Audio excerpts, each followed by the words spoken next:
Hello friends, എല്ലാവർക്കും degree ഹെൽപ്പറിലോട്ട് സ്വാഗതം. First സെമസ്റ്ററിലെ BA ഹിസ്റ്ററിക്കാരുടെ കോഴ്സായിട്ടുള്ള ചരിത്രരചനാശാസ്ത്രത്തിലെ സമീപനങ്ങൾ അല്ലെങ്കിൽ ട്രെൻഡ്സ് ഇൻ ഹിസ്റ്റോറിയോഗ്രാഫിയിൽ നമ്മൾ ആദ്യത്തെ മൊഡ്യൂളാണ് ഡിസ്കസ് ചെയ്യാനായിട്ട് ഉദ്ദേശിക്കുന്നത്. അപ്പോൾ മൊഡ്യൂൾ 1 ചരിത്രരചനാശാസ്ത്രത്തിൻ്റെ അർത്ഥം, അതിൽ നമ്മൾ ചരിത്രരചനാശാസ്ത്രം എന്താണെന്ന് പറയുന്നുണ്ട്. അതുപോലെ തന്നെ ക്വാസി ഹിസ്റ്ററി അല്ലെങ്കിൽ അർദ്ധചരിത്രം എന്താണെന്ന് പറയുന്നുണ്ട്.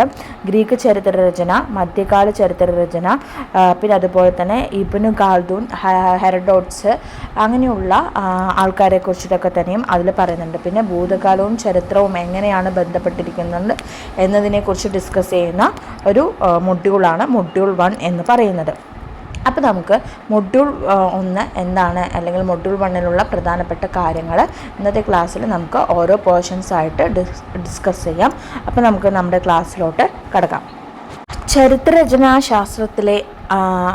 ചരിത്രരചനാശാസ്ത്രത്തിൻ്റെ അർത്ഥം അല്ലെങ്കിൽ ചരിത്രരചനാശാസ്ത്രം എന്ന പദം കൊണ്ട് എന്താണ് അർത്ഥമാക്കുന്നത് എന്ന് പറഞ്ഞാൽ, ഒരു വിജ്ഞാന ശാഖ എന്ന നിലയിലുള്ള ചരിത്രത്തിൻ്റെ വളർച്ചയാണ് ചരിത്രരചനാശാസ്ത്രം എന്നതുകൊണ്ട് ഉദ്ദേശിക്കുന്നത്, അല്ലേ? അതായത് ചരിത്രരചനാശാസ്ത്രം എന്ന് പറയുന്നത് എന്താണ്, ഭൂതകാല സംഭവങ്ങളെക്കുറിച്ചിട്ടുള്ള ചരിത്രകാരന്മാർ നൽകുന്ന വ്യത്യസ്ത തരത്തിലുള്ള വ്യാഖ്യാനങ്ങളായിരിക്കും. അതായത് ഒരു ചരിത്രകാരൻ എഴുതുന്ന അതേ രീതിയിലായിരിക്കും അടുത്ത ചരിത്രകാരൻ എഴുതുന്നത് അല്ല. അവരുടെ വ്യത്യസ്ത വ്യാഖ്യാനങ്ങളിലും വ്യത്യസ്ത വീക്ഷണകോണിലും നോക്കിക്കൊണ്ടാണ് ചരിത്രത്തെ ഒരു പഠന വിഷയമാക്കിയിട്ട് കാണിക്കുന്നത്, അല്ലേ? അതായത് ഒരു പ്രത്യേക വിഷയത്തെക്കുറിച്ച് ചരിത്രകാരന്മാർ നൽകുന്ന വ്യാഖ്യാനങ്ങളും അങ്ങനെ വ്യാഖ്യാനിക്കാനുള്ള കാരണങ്ങളുടെ അന്വേഷണവുമാണ് ചരിത്രരചനാശാസ്ത്രം എന്ന് പറയുന്നത്, അല്ലേ? നമുക്ക് ഓരോ കാലഘട്ടത്തിലുള്ള ചരിത്രത്തെക്കുറിച്ച് കിട്ടുന്ന സമയത്ത് ഒരു ചരിത്രകാരന്മാർ എഴുതിയ നമ്മൾ പഠിക്കുന്ന ബുക്കിൽ തന്നെ നമുക്ക് വ്യത്യസ്ത തരത്തിലുള്ള നമുക്ക് ഓരോ ക്ലൂസ് അല്ലെ നമുക്ക് കിട്ടാറുണ്ട്, അല്ലേ? അതെന്താണ്, അവർ കാണുന്ന വ്യത്യസ്ത വീക്ഷണത്തിനനുസരിച്ചായിരിക്കും ചരിത്രരചനയും മാറിക്കൊണ്ട് ഇരിക്കുന്നത്, അല്ലേ? ശരിക്കും ഈ ചരിത്രരചനാശാസ്ത്രം അല്ലെങ്കിൽ ചരിത്ര പഠനത്തിൻ്റെ ഒരു ശാഖ വളർന്നു വരുന്നത് 19ാം നൂറ്റാണ്ടിൽ യൂറോപ്പിലാണ്. ചരിത്രരചനാശാസ്ത്രത്തിൻ്റെ ശാസ്ത്രം എന്ന നിലയിൽ അത് ഒരു ശാഖയായിട്ട് വളർന്ന് വരുന്നത് തന്നെ. ഓക്കെ, മനസ്സിലായോ? അതുപോലെ തന്നെ ഈ ചരിത്രരചനാശാസ്ത്രം എന്ന് പറയുന്നത് പെട്ടെന്ന് ഒരു ദിവസം ഉണ്ടായ സംഭവങ്ങളൊന്നും അല്ല. അതായത് പ്രാചീന കാലം മുതൽ അതുപോലെ തന്നെ ആധുനിക കാലം വരെ ഉള്ള കാര്യങ്ങൾ നമുക്ക് പറയാനുണ്ട്. പ്രാചീന കാലത്തിൽ നിന്ന് ആധുനിക കാലത്തിലേക്ക് വരുമ്പോൾ ഒരുപാട് മാറ്റങ്ങൾ, ഒരുപാട് വൈവിധ്യങ്ങൾ എന്നിവയൊക്കെ തന്നെ നമുക്ക് ചരിത്രരചനയിൽ കാണാൻ പറ്റുന്നുണ്ട്, അല്ലേ? അതുപോലെ തന്നെ ശരിക്കും ചരിത്രം എന്ന് പറയുന്നത് എന്താണ്? ഭൂതകാലവും വർത്തമാനകാലവും തമ്മിലുള്ള നിരന്തരമായ ഒരു സംവാദമാണ് ചരിത്രം എന്ന് പറയുന്നത്. നമ്മൾ ഇന്ന് എഴുതിയ ചരിത്രം പിന്നീട് 2 വർഷം കഴിയുമ്പോൾ നമ്മുടെ ആ ഒരു കാര്യത്തെക്കുറിച്ച് അല്ലെങ്കിൽ ഒരു സമൂഹത്തെക്കുറിച്ച് എഴുതുന്ന സമയത്ത് അതേ ചരിത്രമാണോ നിലനിൽക്കുന്നത്? അല്ല, അതിൽ വ്യത്യസ്ത തരത്തിലുള്ള മാറ്റങ്ങൾ വരാറുണ്ട്. അപ്പോൾ ഭൂതകാലവും വർത്തമാനകാലവും തമ്മിലുള്ള ഒരു സംവാദമാണ് ചരിത്രം എന്ന് പറയുന്നത്, അല്ലേ? ഭൂതകാലത്തിൻ്റെ അറിവുകൾ എന്താണ്? ഭൂതകാലത്തിൻ്റെ അറിവുകൾ പഴയതും പുതിയതുമായിട്ടുള്ള കാര്യങ്ങളുണ്ടാവും. അതിൽ എല്ലാവർക്കും ഒരേ അഭിപ്രായമായിരിക്കില്ല, അതിൽ വാദപ്രതിവാദങ്ങളുണ്ടാവും. അങ്ങനെ വ്യത്യസ്ത തരത്തിലുള്ള അഭിപ്രായങ്ങളും അവർ കണ്ടുപിടിച്ച കാര്യങ്ങളും ഒക്കെ നമുക്ക് എവിടെ കാണാൻ പറ്റും? ചരിത്രരചനാ ശാസ്ത്ര പഠനത്തിൽ കാണാനായിട്ട് പറ്റും, അല്ലേ? പിന്നെ അതുപോലെ തന്നെ ചരിത്രം എന്ന് പറയുന്നത് വാമൊഴിയിലൂടെയുള്ള തെളിവുകളും അതുപോലെ തന്നെ വസ്തുതകൾ എന്നിവയിലൂടെയൊക്കെയാണ് ചരിത്രം ഉണ്ടാക്കുന്നത്. അതായത് ചരിത്രം എന്ന് പറയുന്നത് വ്യത്യസ്ത വീക്ഷണകോണുകളിലൂടെ ഭൂതകാലത്തെ നോക്കിക്കാണുന്നു എന്നതാണ് ചരിത്രം എന്നതുകൊണ്ട് ഉദ്ദേശിക്കുന്നത്. മനസ്സിലായോ? അപ്പോൾ ചരിത്രരചനാശാസ്ത്രം അല്ലെങ്കിൽ ചരിത്രരചനാശാസ്ത്രത്തിൻ്റെ ഡെഫിനിഷൻ എന്ന് ചോദിച്ചാൽ അതിന് വ്യത്യസ്ത തരത്തിലുള്ള ഡെഫിനിഷനാണുള്ളത്. പക്ഷേ ഏറ്റവും സ്യൂട്ടബിളായിട്ട് നമുക്ക് തോന്നുന്നത് ഭൂതകാലവും വർത്തമാനകാലവും തമ്മിലുള്ള ഒരു സംവാദമാണ് ചരിത്രരചനാശാസ്ത്രം എന്ന് പറയുന്നത്, അല്ലേ? അതിൽ വ്യത്യസ്തത്തിലുള്ള വാദപ്രതിവാദങ്ങളുണ്ടാവും, അതുപോലെ തന്നെ വ്യത്യസ്ത തരത്തിലുള്ള മാറ്റങ്ങളുണ്ടാവും. അങ്ങനെയുള്ള കാര്യങ്ങളൊക്കെയാണ് ചരിത്രരചനാശാസ്ത്രം എന്നതുകൊണ്ട് ഉദ്ദേശിക്കുന്നത്. അപ്പോൾ എന്താണ് ചരിത്രരചനാശാസ്ത്രം എന്നത് നമുക്ക് വ്യക്തമായിട്ട് മനസ്സിലായി കഴിഞ്ഞു. ഇനി നമുക്ക് ക്വാസി ഹിസ്റ്ററി അല്ലെങ്കിൽ അർദ്ധചരിത്രം എന്താണെന്ന് ഇനി അടുത്തത് ക്വാസി ഹിസ്റ്ററി അല്ലെങ്കിൽ അർദ്ധചരിത്രം എന്താണെന്ന് നോക്കാം. അതായത് നമ്മളിപ്പോൾ അറിഞ്ഞുകൊണ്ടിരിക്കുന്ന അല്ലെങ്കിൽ നമുക്ക് അത് മനസ്സിലാക്കിക്കൊണ്ടിരിക്കുന്ന ചരിത്രം എന്ന് പറയുന്നത് എന്താ പറയുക, ഒരു പെട്ടെന്നൊരു സുപ്രഭാതത്തിൽ ഉണ്ടായത് ഒന്നല്ല. അതിന് കുറേ കാര്യങ്ങൾ എന്ന് പറയുന്നത് എങ്ങനെയാണ്, കഥ പറച്ചിലൂടെയും നാടോടി കഥാഗാന പാരമ്പര്യങ്ങളിലൂടെ വിവിധ രൂപങ്ങളിലുള്ള അർദ്ധചരിത്ര രചനകളുടെ വളർച്ചയുടെ സ്വാഭാവിക പരിണാമമായിരുന്നു ചരിത്രവും ചരിത്ര രചനയും എന്ന് പറയുന്നത്. അതായത് പണ്ടുള്ള കാലഘട്ടങ്ങളിൽ നമുക്കറിയാം നാടകവേദികൾ അരങ്ങേറിയിട്ടുണ്ടായിരുന്നു. അതുപോലെ തന്നെ മിത്തുകൾ, ഐതിഹ്യങ്ങൾ, അങ്ങനെയുള്ള സംഭവങ്ങളൊക്കെ നിലനിന്നിട്ടുണ്ടായിരുന്നു അല്ലേ. അപ്പോൾ അതിലൂടെയുള്ള ഒരു വാമൊഴികൾ ഒക്കെ നിലനിന്നിട്ടുണ്ടായിരുന്നു. അതിലൂടെയാണ് നമുക്ക് പഴയ കാലത്തെ അനുഭവങ്ങളെക്കുറിച്ച് അല്ലെങ്കിൽ ദൈവത്തെക്കുറിച്ചുള്ള വിശ്വാസങ്ങൾ എന്നിവയൊക്കെ തന്നെ ലഭിച്ചിട്ടുണ്ടായിരുന്നത് അല്ലേ. അപ്പോൾ പ്രാചീന കാലത്തിൽ മെയിനായിട്ടും ഈ ക്വാസി ഹിസ്റ്ററി അല്ലെങ്കിൽ അർദ്ധചരിത്രത്തിന് ഉദാഹരണങ്ങളാണ് മിത്തുകളും ദൈവശാസ്ത്രാധിഷ്ഠിത രചനകൾ അല്ലെങ്കിൽ തിയോക്രാറ്റിക് എന്ന് പറയുന്നത്. അപ്പോൾ മിത്തുകൾ എന്ന് പറയുമ്പോൾ നമുക്കറിയാം, അതുപോലെ തന്നെ ദൈവശാസ്ത്രാധിഷ്ഠിത കഥകൾ എന്ന് പറയുമ്പോൾ രാജാക്കന്മാർ അവർ നടത്തിയ യുദ്ധങ്ങൾ, അവരുടെ പ്രധാനപ്പെട്ട നേട്ടങ്ങൾ എന്നിവയൊക്കെയാണ് കാണിക്കാൻ പറ്റുന്നത്. അപ്പോൾ അർദ്ധചരിത്രം എന്നതുകൊണ്ട് ഇവിടെ ഉദ്ദേശിക്കുന്നത് നമുക്ക് ഇത് പറഞ്ഞു വരുമ്പോൾ നമുക്ക് മനസ്സിലാവുന്നുണ്ടല്ലോ. അതായത് മെസോപ്പൊട്ടോമിയൻ്റെയും ഈജിപ്തിൻ്റെയും ചരിത്രം എന്ന് പറയുന്നത് ഒരു ക്വാസി ഹിസ്റ്ററി ആയിരുന്നു. അതായത് അന്ന് നിലനിന്നിരുന്ന രാജാക്കന്മാരെക്കുറിച്ചും അവരുടെ അനുചരന്മാരെക്കുറിച്ചും അല്ലെങ്കിൽ അവിടുത്തെ ദൈവത്തെക്കുറിച്ചുള്ള കാര്യങ്ങൾ മാത്രമേ കിട്ടിയിട്ടുണ്ടായിരുന്നുള്ളൂ. അല്ലെങ്കിൽ അത് മാത്രമേ നാടോടി കഥാഗാനത്തിലൂടെയും അതുപോലെ തന്നെ കഥ പറച്ചിലൂടെയൊക്കെ തന്നെയും അവതരിപ്പിച്ചിട്ടുണ്ടായിരുന്നുള്ളൂ. പക്ഷേ ഈ സാധാരണക്കാരെക്കുറിച്ച് ആരും ഒന്നും ഉൾപ്പെടുത്താറില്ല. സാധാരണക്കാർ കൊണ്ടുവന്നിട്ടുള്ള നേട്ടങ്ങളെക്കുറിച്ച് ആരും പറയാറില്ല. പക്ഷേ രാജാക്കന്മാരെക്കുറിച്ച് മാത്രം അതിൽ വ്യക്തമായിട്ട് വിശദീകരിച്ചിട്ടുണ്ടായിരുന്നു. അപ്പോൾ ചരിത്രം പൂർത്തിയായോ? ഇല്ല. ചരിത്രം അവിടെ അർദ്ധമായി അല്ലെങ്കിൽ പകുതിയായി കൊണ്ടിരിക്കുകയാണ്. അതാണ് അർദ്ധചരിത്രം അല്ലെങ്കിൽ ക്വാസി ഹിസ്റ്ററി എന്നതുകൊണ്ട് ഉദ്ദേശിക്കുന്നത്. ഈ മിത്തുകൾ എന്ന് പറഞ്ഞാൽ നമുക്കറിയാം ഐതിഹ്യങ്ങളാണ് അല്ലേ. അതിലെന്താ ഉണ്ടാവുക? വിദൂര ഭൂതകാല സംഭവങ്ങളാണ് കാണിക്കുന്നത്. അവിടെ സാധാരണ മനുഷ്യർക്ക് സ്ഥാനമുണ്ടോ? ഇല്ല. അവിടെ പ്രധാനപ്പെട്ട പ്രധാനപ്പെട്ട കഥാപാത്രം എന്ന് പറയുന്നത് ദൈവത്തിനാണ് പ്രധാനപ്പെട്ട പ്രാധാന്യം നൽകുന്നത്. നമുക്ക് ഐതിഹ്യങ്ങളൊക്കെ നമ്മൾ കേൾക്കാറുണ്ട്, അല്ലെങ്കിൽ അമാനുഷിക ശക്തിയൊക്കെ നമുക്ക് മനസ്സിലാക്കാൻ പറ്റുന്നത് മിത്തുകളിലൂടെയാണ്. ഇപ്പോൾ തിയോക്രാറ്റിക് അല്ലെങ്കിൽ ദൈവശാസ്ത്രാധിഷ്ഠിത രചനകൾ എന്ന് പറയുമ്പോൾ അവിടെ എന്താണ് വരുന്നത്? മനുഷ്യൻ്റെ പ്രവർത്തനങ്ങൾ അവിടെ പറയുന്നുണ്ടെങ്കിലും പക്ഷെ അവിടെ മനുഷ്യൻ്റെ പ്രവർത്തനങ്ങൾക്ക് അവിടെ വിലയിരുത്തുന്നത് ചെയ്യുന്നേ ഉള്ളൂ. പക്ഷേ ഈ മനുഷ്യൻ്റെ പ്രവർത്തനങ്ങൾ അല്ലെങ്കിൽ മനുഷ്യനെ ഒരു ദൈവാധിഷ്ഠിത ഉപകരണമായിട്ടാണ് അവിടെ ചിത്രീകരിക്കുന്നത്. അല്ലെങ്കിൽ ദൈവിക ശക്തികളാണ് മനുഷ്യനെ വിലയിരുത്തുന്നത് എന്നാണ് പറയുന്നത്. പിന്നെ അതുപോലെ തന്നെ രാജാക്കന്മാർ എന്ന് പറയുന്നത് ഭൂമിയിൽ ജീവിച്ചിരിക്കുന്ന ആരാണ്? ദൈവങ്ങളാണ്, ദൈവിക ശക്തികളാണ് എന്നാണ് വിശ്വസിച്ചിട്ടുണ്ടായിരുന്നത്. അതുപോലെ തന്നെ അവരുടെ രാജാക്കന്മാരും അവരുടെ അനുചരന്മാരൊക്കെ അവരുടെ ദൈവിക ശക്തി ഉള്ളവരാണ് എന്നാണ് അവർ കരുതിയിട്ടുണ്ടായിരുന്നത്. അപ്പോൾ ഇവിടെ നോക്കുന്ന സമയത്ത് മനുഷ്യർക്ക് ഏകദേശം ചെറിയൊരു സ്ഥാനം കൊടുക്കുന്ന തിയോക്രാറ്റിക്കിൽ മാത്രമാണ്. പക്ഷേ മിത്തിൽ അതുപോലുമില്ല. അവിടെ ദൈവത്തിന് മാത്രം, ദൈവങ്ങളാണ് എല്ലാത്തിനും. അതുപോലെ തന്നെ ദൈവത്തിൻ്റെ ഒരു പ്രതിനിധിയാണ് രാജാക്കന്മാർ. ഇപ്പോൾ രാജാക്കന്മാരെ കുറിച്ച് പറയുന്ന സമയത്ത് രാജാക്കന്മാരുടെ നല്ല കാര്യങ്ങൾ മാത്രമേ പറയാറുള്ളൂ.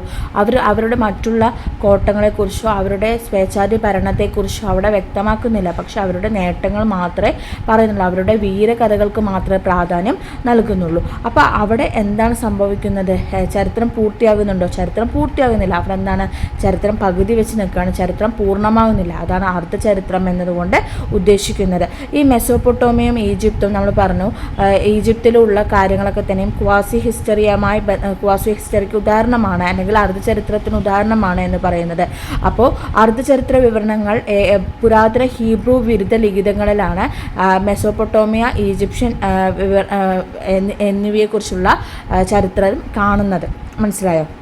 അപ്പോൾ നമ്മളിപ്പോൾ ക്വാസി ഹിസ്റ്ററിയെക്കുറിച്ച് പറഞ്ഞു. അപ്പോൾ ക്വാസി ഹിസ്റ്ററി ഇത്രയേ ഉള്ളൂ. മിത്തുകളെക്കുറിച്ചും തിയോക്രാറ്റിക്കലായിട്ടുള്ള കാര്യങ്ങളെക്കുറിച്ചാണ് പറയുന്നത്. നാടോടി കഥാഗാനത്തിലൂടെയും കഥ പറച്ചിലൂടെയും കൂടി അവതരിപ്പിക്കുന്നതാണ് ചരിത്രം. പക്ഷെ അവിടെ ചരിത്രം എന്താകുന്നു? പൂർണ്ണമാകുന്നില്ല. അവിടെ അർത്ഥപൂർണ്ണമായിട്ടാണ് കാണിക്കാൻ പറ്റുന്നത്. അപ്പോൾ അതിനൊരു ഒരു അവസാനമായിട്ടത് പറയുന്നില്ല. അതായത് പകുതി വെച്ച് നിർത്തി പോകുന്നതാണ്. അപ്പോൾ അതൊരു അർദ്ധ ചരിത്രമായിട്ടാണ് കണക്കാക്കപ്പെടുന്നത്. അപ്പോൾ ക്വാസി ഹിസ്റ്ററി നമുക്ക് 2 മാർക്കിന് ഉറപ്പായിട്ടും ചോദിക്കുന്ന ഒരു ഇമ്പോർട്ടൻറ്റ് ചോദ്യമാണ്. അപ്പോൾ നമ്മൾ എന്താണ് ചരിത്രരചന ശാസ്ത്രം എന്ന് നോക്കി, അതുപോലെ തന്നെ അർദ്ധചരിത്രം എന്താണെന്ന് നോക്കി. ഇതൊക്കെ ഇമ്പോർട്ടൻ്റ് ആണ്. ഇതൊക്കെ നമുക്ക് എക്സാമിന് വരുന്ന ക്വസ്റ്റ്യൻ ആണ്. ഇനി അടുത്ത വളരെ ഇമ്പോർട്ടൻ്റ് ആയിട്ടുള്ള 5 മാർക്കിന് വരുന്ന ഒരു ചോദ്യമാണ് ഭൂതകാലവും ചരിത്രവും വ്യതിരിക്തതയും ആശയവൽക്കരണവും, അല്ലെങ്കിൽ പാസ്റ്റ് ആൻഡ് ഹിസ്റ്ററി ഡിഫറൻറ്റിയേഷൻ ആൻഡ് കോൺസെപ്റ്റുലൈസേഷൻ.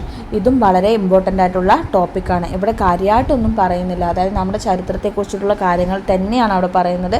അപ്പോൾ അത് ജസ്റ്റ് ഒന്ന് പറഞ്ഞുതരാം കേട്ടോ. നമുക്ക് ഈസി ആയിട്ട് ഉത്തരം എഴുതാനായിട്ട് പറ്റും. നമ്മൾ കാര്യങ്ങൾ മനസ്സിലാക്കിയാൽ ഈസി ആയിട്ട് ഉത്തരം എഴുതാനായിട്ട് പറ്റും. അപ്പോൾ നമുക്ക് എന്താണെന്ന് ചരിത്രം എന്ന് പറയുന്നത് എന്താണ്? ചരിത്രം എന്ന് പറയുന്നത് നമ്മുടെ ഭൂതകാലത്തെക്കുറിച്ച് മനുഷ്യന്മാർക്ക് അറിയാനുള്ള ഒരു ജിജ്ഞാസ, അല്ലെങ്കിൽ അതിനെക്കുറിച്ച് കാര്യങ്ങൾ അറിയണം എന്നുള്ള ആഗ്രഹമാണ് ചരിത്രം എന്നതുകൊണ്ട് ഉദ്ദേശിക്കുന്നത്. അതായത് മനുഷ്യ സമൂഹത്തിൻ്റെ സഞ്ചിത സ്മരണകളുടെ രേഖയാണ് ചരിത്രം എന്ന് പറയുന്നത്. അതായത് ഓരോ സമൂഹത്തിനും അതിൻ്റേതായ ചരിത്രമുണ്ട്. എല്ലാ സമൂഹത്തിനും ഒരേ കാര്യങ്ങളാണുള്ളത് അല്ല, വ്യത്യസ്ത തരത്തിലുള്ള വീക്ഷണങ്ങൾ നമുക്ക് കാണാനായിട്ട് പറ്റുന്നുണ്ട്. അതായത് ഇപ്പോൾ മനുഷ്യൻ ചിന്തിച്ചതും പ്രവർത്തിച്ചതും അവർ ചെയ്ത പ്രവൃത്തികളും അവർ കൊണ്ടുവന്ന നടപടികളും അങ്ങനെ എന്തൊക്കെ കാര്യങ്ങളുണ്ടോ മനുഷ്യൻ അനുഭവിച്ചതുമായിട്ടുള്ള എല്ലാ കാര്യങ്ങളും ഉൾപ്പെടുന്ന ഒരു സമഗ്രമായ പഠനമാണ് ചരിത്രം എന്ന് പറയുന്നത് അല്ലേ. അതായത് ചരിത്രം നമ്മൾ എങ്ങനെയാണ് രചിക്കുന്നത്? അതായത് നമ്മളിപ്പോൾ വർത്തമാന കാലത്തിൽ നിന്ന് ഭൂതകാലത്തിലേക്ക് നോക്കിക്കാണുമ്പോൾ അവിടെ ഉണ്ടാകുന്ന മാറ്റങ്ങളും അതിലുണ്ടാകുന്ന കാര്യങ്ങളുമാണ് നമ്മൾ എഴുതുക. ലഭ്യമായ തെളിവുകളുടെ അടിസ്ഥാനത്തിൽ വർത്തമാന കാലത്തിൽ നിന്ന് നമ്മൾ ഭൂതകാലത്തെ വീക്ഷിച്ചുകൊണ്ട് രേഖപ്പെടുത്തുന്നതാണ് ചരിത്രം എന്ന് പറയുന്നത്. നമ്മൾ നേരത്തെ പറഞ്ഞ പോലെ ചരിത്രം എന്ന് പറയുന്നത് എങ്ങനെയാണ്? ചരിത്രം എന്ന് പറയുന്നത് വർഗ്ഗക്കാർ മാത്രമായിരുന്നു കയ്യേറിയിട്ടുണ്ടായിരുന്നത്. അതായത് അവിടെ എന്താണ്, അധികാരികൾക്കാണ് പ്രാധാന്യം. സാധാരണക്കാരുടെ ചരിത്രം അവിടെ വ്യക്തമാക്കുന്നില്ല എന്ന് നമുക്ക് മനസ്സിലാക്കാനായിട്ട് പറ്റുന്നുണ്ട്. അതുപോലെ തന്നെ സ്ഥലകാല വ്യത്യാസത്തിനനുസരിച്ച് ചരിത്രരചനയിൽ മാറ്റം ഉണ്ടാവും. അത് സ്ഥലകാലത്തിനനുസരിച്ച് അവിടുത്തെ ഭൂപ്രകൃതി ആയാലും അവിടുത്തെ കാലാവസ്ഥയായാലും ആചാരങ്ങൾ, അനുഷ്ഠാനങ്ങൾ, മതങ്ങൾ, അങ്ങനെ ദൈവങ്ങൾ, അങ്ങനെ എന്ത് തന്നെ നോക്കിയാലും എല്ലാം ഒരേപോലെ ആയിരിക്കും, അല്ല വ്യത്യസ്തമായിരിക്കും. അപ്പോൾ ഓരോ ചരിത്രത്തിനും അതിൻ്റെതായ മാറ്റങ്ങൾ ഉണ്ടാവും. അതുപോലെ തന്നെ ചരിത്ര വ്യാഖ്യാനങ്ങൾക്കനുസരിച്ച് ആ വ്യാഖ്യാനത്തിലും മാറ്റങ്ങൾ നമുക്ക് കാണാനായിട്ട് പറ്റുന്നുണ്ട്. ചരിത്രം പിന്നീട് കുറച്ച് ആകുമ്പോഴും ചരിത്രം എന്താവാൻ തുടങ്ങി? പഴയകാല സംഭവങ്ങൾക്ക് പ്രാധാന്യം നൽകുന്നതോടൊപ്പം നൽകി സമൂഹത്തിന് കൂടി പ്രാധാന്യം നൽകുന്നതായിട്ട് നമുക്ക് കാണാനായിട്ട് പറ്റുന്നുണ്ട്. സ്ഥലകാല വ്യത്യാസങ്ങൾക്കനുസരിച്ച് ഒരു സമൂഹത്തിൻ്റെ ചരിത്ര വ്യാഖ്യാനം അതേ സംഭവത്തെക്കുറിച്ചുള്ള മറ്റൊരു സമൂഹത്തിൻ്റെ വ്യാഖ്യാനത്തിൽ നിന്നും വ്യത്യസ്തമായിരിക്കും. സമകാലീന ഭരണവർഗത്തിൻ്റെ താൽപ്പര്യങ്ങൾക്ക് അനുകൂലമല്ല നിലവിലുള്ള ചരിത്ര വ്യാഖ്യാനമെങ്കിൽ പുതിയ ചരിത്ര വ്യാഖ്യാനങ്ങൾ രൂപം കൊള്ളുന്നു. ഇത്തരം വ്യാഖ്യാനങ്ങൾ ക്രമേണ സിദ്ധാന്തങ്ങളായി മാറുകയും സിദ്ധാന്തങ്ങൾ ചരിത്രരചനയുടെ ശക്തമായ പിൻബലമായി മാറുകയും ചെയ്തു. അതാണ് നമ്മൾ പറഞ്ഞത് ഇപ്പം അല്ലേ. പിന്നെ അതുപോലെ തന്നെ ചരിത്രം എന്ന് പറയുന്നത് നമ്മൾ എന്ത് പറഞ്ഞു?